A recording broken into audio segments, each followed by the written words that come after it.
睡前聊历史，每天一个历史故事。今天我们聊的是安史之乱。提到唐朝由盛转衰的转折点，所有人都会脱口而出四个字：安史之乱。而提到安史之乱的罪魁祸首，民间传说和文学作品往往会把矛头指向一个女人杨贵妃。白居易的一首《长恨歌》更是把唐玄宗李隆基塑造成了一个为了爱情荒废帝国的大情种，仿佛是因为君王从此不早朝，才导致了渔阳鼙鼓动地来。但历史真的是这样吗？一个庞大、强盛、万邦来朝的大唐帝国，真的会因为一个女人的得宠而轰然倒塌吗？今天我们要拨开历史的迷雾，抛开才子佳人的浪漫滤镜，用极其冰冷、极其理性的经济学和财政学视角去重新解剖这场毁掉大唐盛世的安史之乱。你会发现，安史之乱的爆发和杨贵妃其实没有半毛钱关系，甚至和唐玄宗后期的昏庸也没有决定性的关系。这场动乱的底层逻辑是一个帝国财政系统的彻底破产，是中央与地方经济结构的彻底失衡。安禄山之所以能造反，不是因为他有多么狡猾，而是因为大唐的经济体制亲手把他培养成了一个不可战胜的经济巨兽。这期视频文案比较长，信息量很大，建议大家先点赞收藏，我们慢慢往下看。第一部分，大唐开国的经济学奇迹。要理解安史之乱为什么会爆发，我们首先要弄明白大唐最初是怎么建立起那个威震四海的盛世的。任何一个帝国的强盛，底层都有一套完美闭环的经济和军事制度。大唐早期的这套核心制度叫做均田制与府兵制。什么是均田制？简单来说，就是国家把无主的土地按人头分给老百姓。初唐时期，因为经历了隋末的大战乱，天下十室九空，最不缺的就是荒地。国家把土地分给你，不是白分的，作为交换，你需要向国家缴纳税收。唐朝的这套税收系统叫做租庸调制。租就是交粮食，庸就是每年为国家服几十天的免费劳役，调就是交布匹或者丝绸。这套系统听起来很普通，但它背后有一个极其强大的配套军事制度，那就是府兵制。府兵制的核心叫做兵农合一，国家从分了土地的农民中挑选出身体强壮的作为府兵。这些人在和平时期就是种地的农民，该交税交税，该种地种地。一旦国家要打仗了，他们就拿起武器变成士兵。最绝的是，这些府兵去打仗不仅没有工资，甚至连武器、盔甲、战马，甚至路上的干粮都得自己掏钱买。你可能会问，这么吃亏的事情，老百姓为什么愿意干？因为在初唐时期，当府兵是一件极其光荣的事情，而且国家有丰厚的免税政策和军功授爵制度。打赢了仗，不仅全家免除赋税，还能获得更多的土地和赏赐。大家看出这套经济模式的可怕之处了吗？对于大唐中央政府来说，这是一套几乎零成本的军事机器。国家不需要花钱养常备军，不需要维持庞大的军工生产线。打仗的成本全部由府兵自己承担，而支撑府兵承担这些成本的是国家分配给他们的土地。依靠这套均田制加府兵制的完美闭环，唐太宗李隆基和唐高宗李治用极低的财政成本打下了人类历史上罕见的巨大疆域。东突厥、高昌、薛延陀、百济一个接一个被大唐平定。大唐的国库里堆满了粮食和丝绸，因为军费开支微乎其微。这就是大唐盛世的经济学基本盘。第二部分，系统的死学与崩溃的开始。但是没有任何一项制度是可以永远运行下去的。大唐的这套完美闭环有一个致命的死穴，它极其依赖充足的土地和准确的人口户籍。随着大唐进入长期的和平岁月，经济繁荣，人口开始出现了爆炸式的增长。到了唐玄宗开元盛世时期，大唐的人口达到了巅峰，人越来越多，但国家的土地是有限的，甚至不仅没有增加，还在被疯狂兼并。那些皇亲国戚、达官贵人，甚至寺庙里的和尚，利用自己的特权，疯狂地兼并普通老百姓的土地。他们建立起巨大的庄园，把无数的良田据为己有。这时候，普通老百姓的噩梦就开始了。爷爷辈分到的土地，到了孙子这一代，因为兄弟分家，每人手里的土地越来越少，甚至很多人的土地被权贵强行买走。可是，大唐的租庸条制是按人头收税的，不是按土地面积收税的。只要你户籍上还有你这个人，不管你手里有没有地，你都得向国家交那么多的粮食和丝绸。土地没了，税却一分不能少。老百姓怎么活？答案只有一个：逃跑。这就催生了唐朝中后期一个极其严重的社会现象——逃户。无数失去土地的老百姓，为了躲避沉重的税收，纷纷拖家带口逃离自己的家乡，成了流民。他们去哪里呢？大部分人逃进了权贵和地主的豪强庄园里，变成了地主的佃农。站在地主的角度，这当然是好事，有了廉价劳动力。但站在大唐中央财政的角度，这是一场毁灭性的灾难。因为地主是有免税特权的，老百姓一旦成了黑户，大唐的税收名册上就少了一个纳税人。逃跑的人越来越多，但国家每年需要的财政支出却一点都没少，甚至因为皇帝讲究排场而越来越多。地方官员为了完成上面交代的税收指标，怎么办？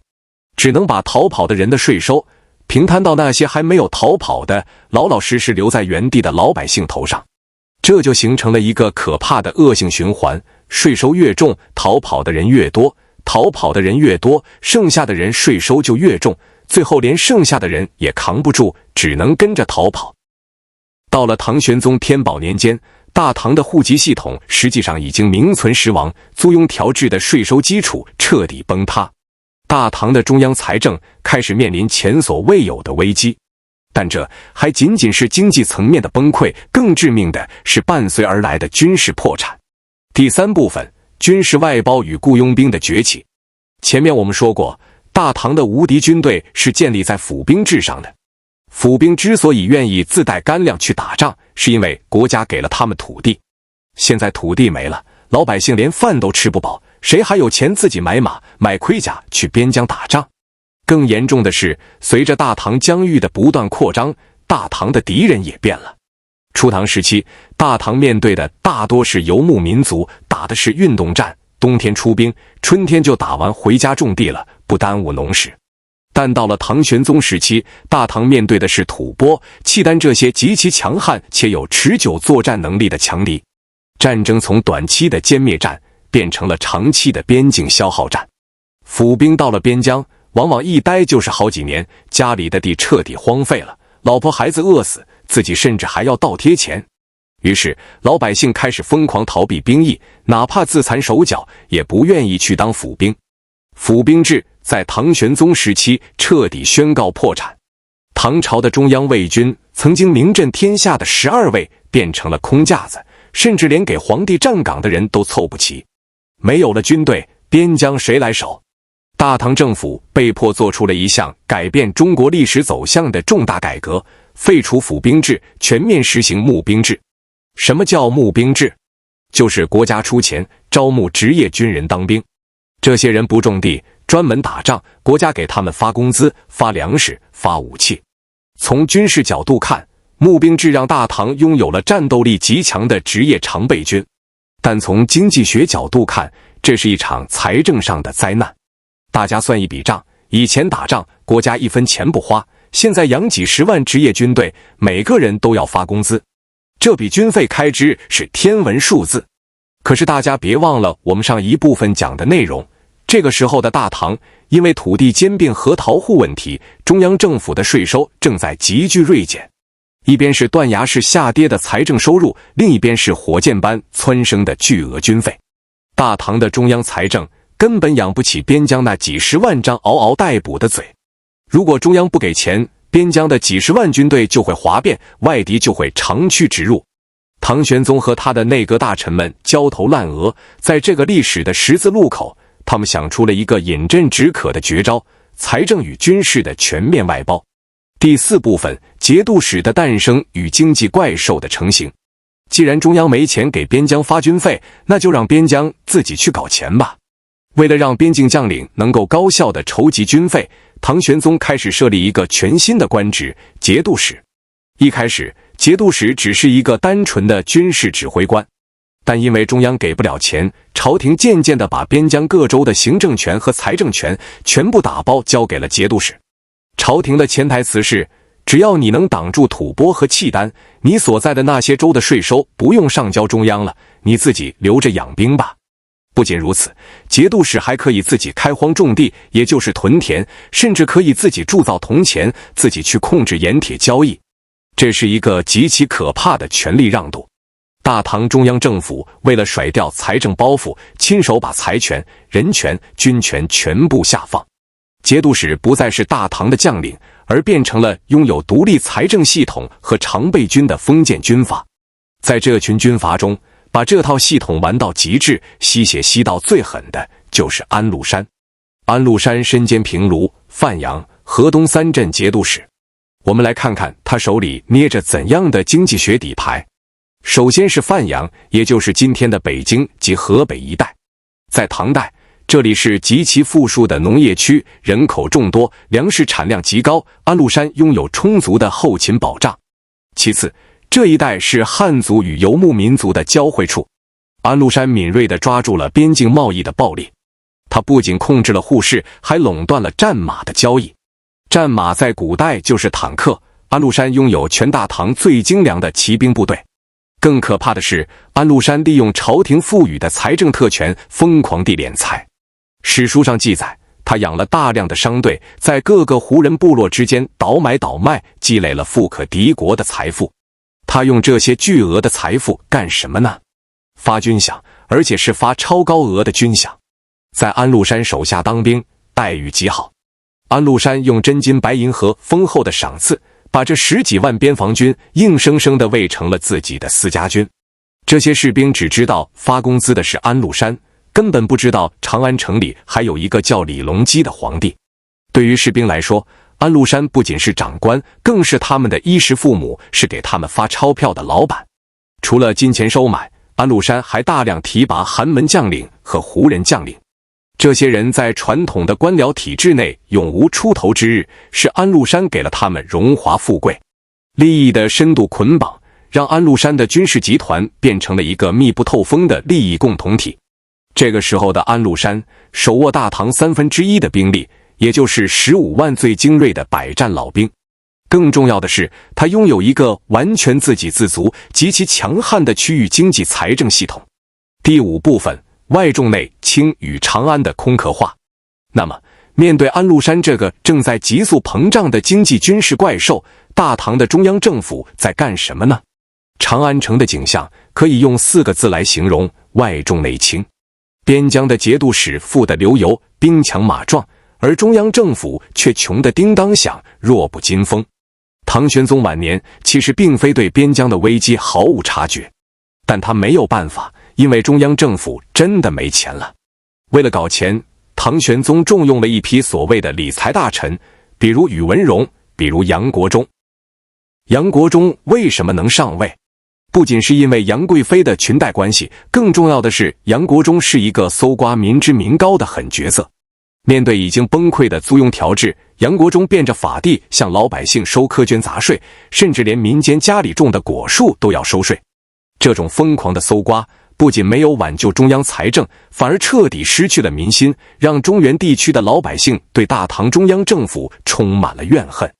不仅如此，大唐中央政府的命脉已经完全依赖于江淮地区的漕运。